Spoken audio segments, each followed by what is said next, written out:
Lilith é uma figura complexa e enigmática no folclore judaico e na mitologia antiga, com sua história remontando a milhares de anos e abrangendo várias culturas, desde a Suméria antiga até os tempos modernos. Na lenda, Lilith é frequentemente considerada a primeira esposa de Adão, criada antes de Eva e antes que o fruto proibido fosse comido no Jardim do Éden. Ela é mencionada em Gênesis 1, enquanto Eva aparece em Gênesis 2. Lilith foi retratada como uma mulher forte e independente que se recusou a submeter-se a Adão durante o ato sexual, insistindo que eles eram iguais, já que ambos foram criados a partir da terra.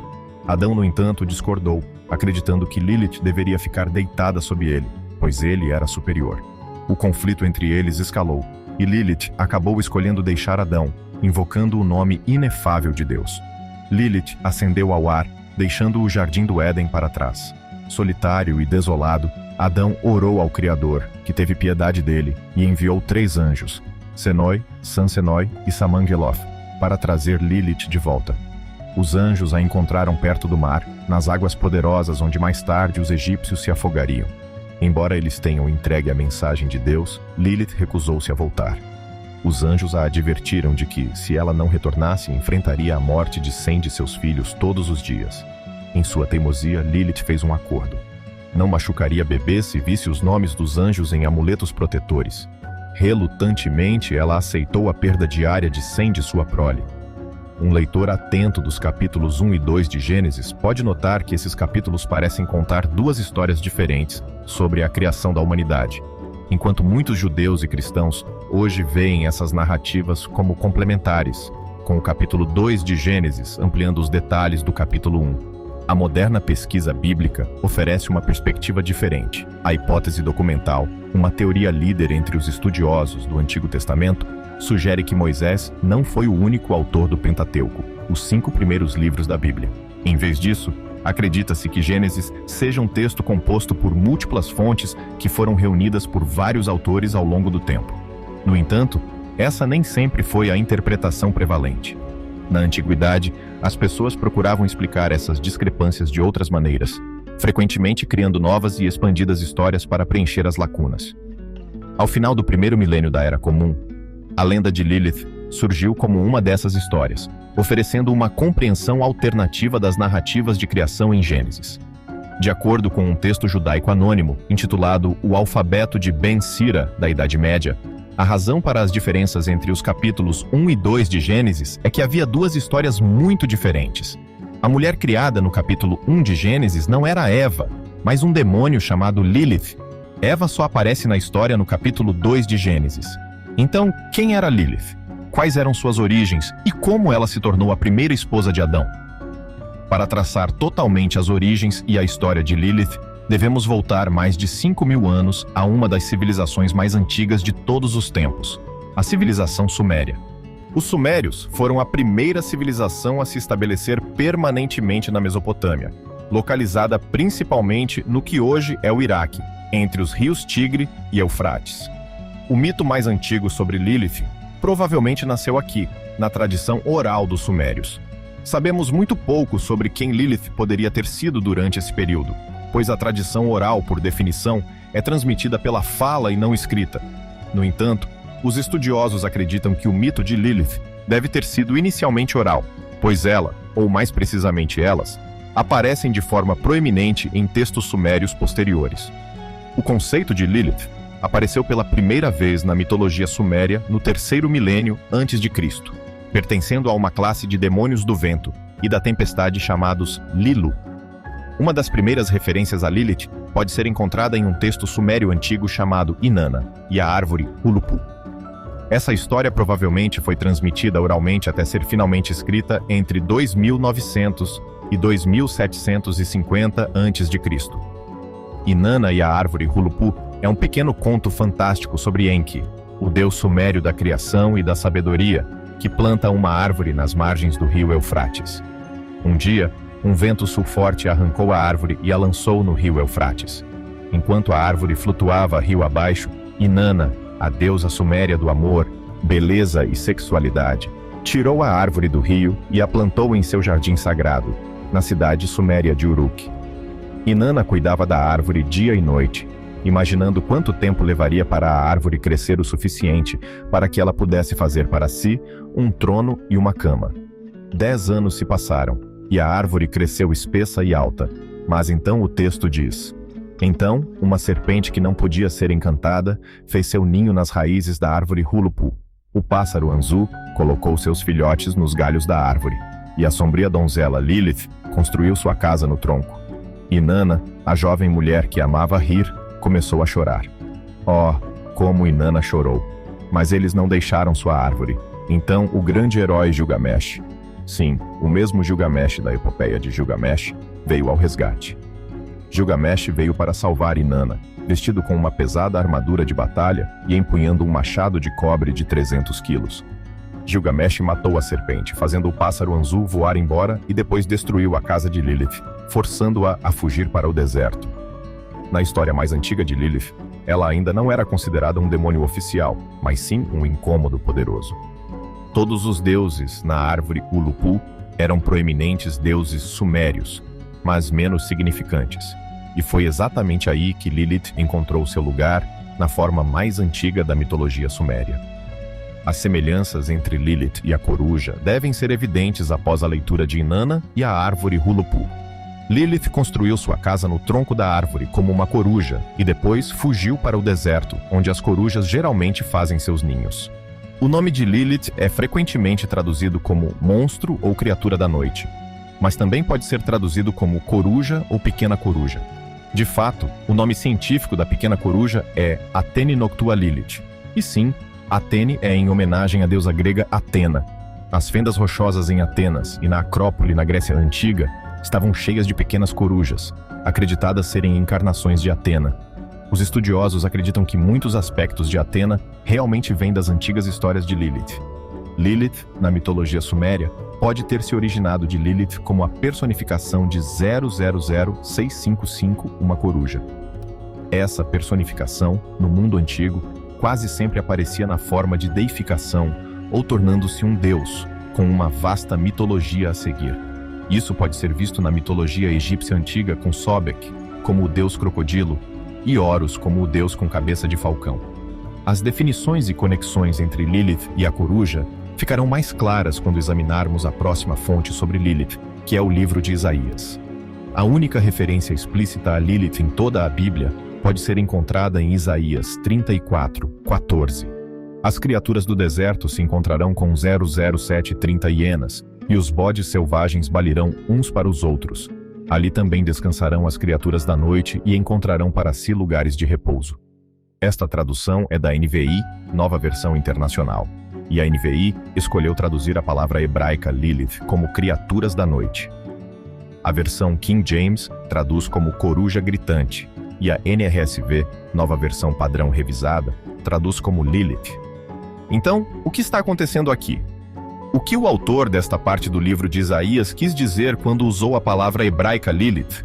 Ele realmente acreditar em Lilith, o demônio da tempestade, e um diabo da mitologia suriana, historicamente falando, é possível.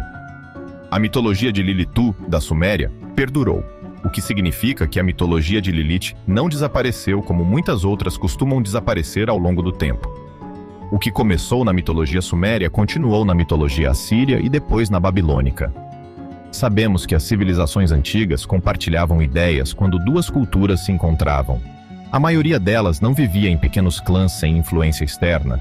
As civilizações antigas interagiam por rotas comerciais e conquistas militares. Mas algo interessante acontece quando duas culturas se encontram.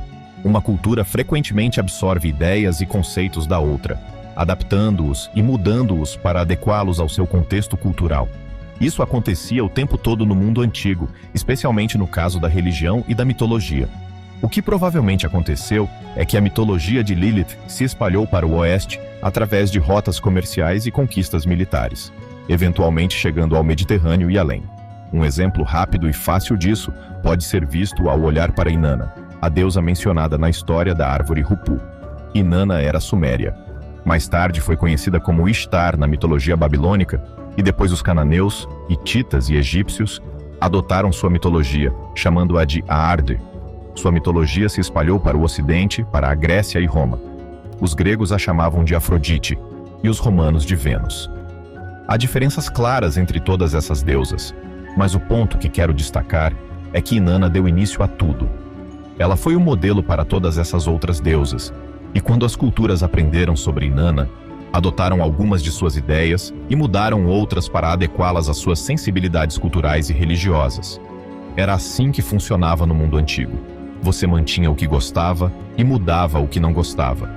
Toda essa informação serve para preparar sua mente para pensar sobre esta questão. Quem ou o que o autor de Isaías 34 estava se referindo quando usou a palavra hebraica Lilith? Historicamente falando, acredito que existem duas opções prováveis, e a verdade pode ser um pouco das duas. O autor de Isaías 34 provavelmente conhecia a história de Lilith.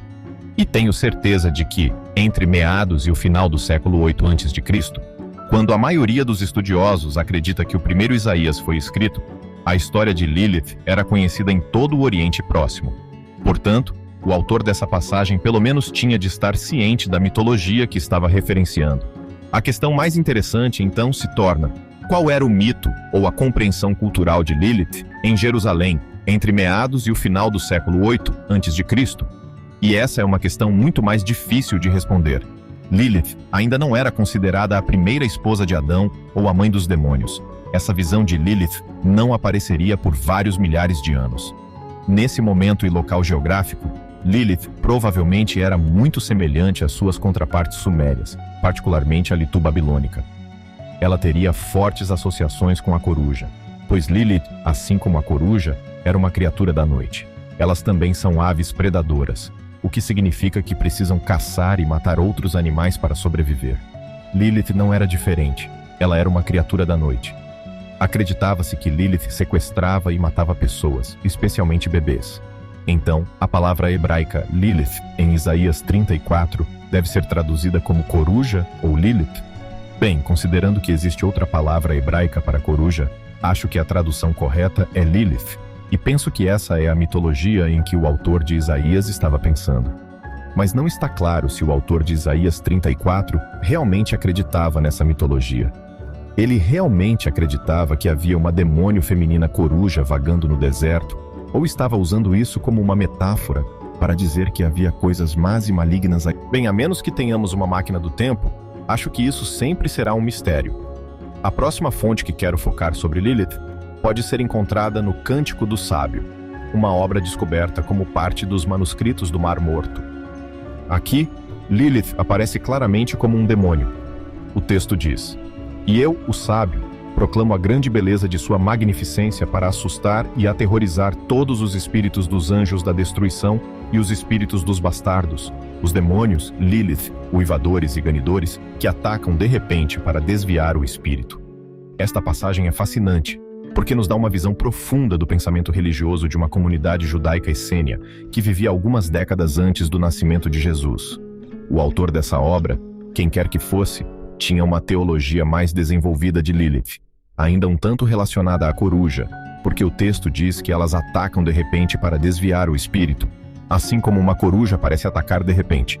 Mas mais importante aqui é que Lilith parece estar mais associada aos espíritos dos anjos da destruição e aos espíritos dos bastardos e demônios. A seguir, chegamos à próxima fonte sobre Lilith, que é o Talmud babilônico. O Talmud é o texto central do judaísmo rabínico, junto com os textos da Bíblia hebraica. O Talmud tem duas partes. A Mishnah, uma coleção da Torá oral, escrita por volta de 200 EC, e a Guemará, uma coleção de discussões sobre a lei judaica e a harmonização entre as versões bíblicas e rabínicas da lei, datada de 200 a 500 EC. Lilith aparece pela primeira vez em Shabat 151b10, na parte da Mishnah do Talmud babilônico, onde se diz: "O Rabino Hanina diz que é proibido dormir sozinho em uma casa, e quem dormir sozinho será levado pelo demônio Lilith." Aqui, Lilith é considerada um demônio que tira as pessoas à noite, bem semelhante à forma como Lilith era vista em nossas fontes anteriores, novamente como uma coruja. A próxima passagem sobre Lilith, também da parte da Mishnah do Talmud babilônico, vem de Nidá 24b10. Rav Yehuda disse que Samuel disse: "No caso de uma mulher dar à luz uma criança com a forma de Lilith, um demônio alado com o rosto humano, sua mãe está impura com a impureza de uma mulher após o parto. É uma fêmea, mas tem apenas asas. Esta passagem basicamente diz que se uma mulher dá à luz a uma criatura alada em forma de Lilith, é considerada uma fêmea, mas tem asas. Isso parece um pouco estranho, mas note que Lilith é claramente identificada aqui como um demônio alado feminino com rosto humano. Quero pausar um pouco aqui e apontar que nossa primeira fonte sobre Lilith vem da mitologia suméria, e nossas últimas 4 fontes são todas de uma perspectiva judaica, mas a mitologia de Lilith ainda circulava na região mesopotâmica, agora chamada Iraque. E é no Iraque que encontramos a próxima fonte sobre Lilith, que é uma tigela de encantamento com feitiços escritos nela. Uma tigela de encantamento particularmente interessante pode ser vista aqui na tela. Está escrita em aramaico e data do período pós-sassânida, por volta de 500 a 700 EC. Esta tigela de encantamento é um feitiço na forma de uma frase contra demônios e espíritos malignos. Aqui, Lilith reaparece, ou devo dizer Liliths. Desta tigela de encantamento, sabemos de uma pessoa chamada Bagdana, acreditada ser o rei dos demônios e o grande governante das Liliths. Esta tigela de encantamento é projetada para afastar espíritos malignos e Liliths malignas em nome do inominável, uma frase frequentemente usada para se referir a Deus. Neste ponto, sinto que cobrimos bem as origens de Lilith, quem ela é e de onde veio no mundo antigo, mas agora, com nossa próxima fonte, estamos entrando em histórias mais misteriosas e mágicas sobre Lilith, e esta próxima fonte é um texto medieval intitulado O Alfabeto de Ben Sira.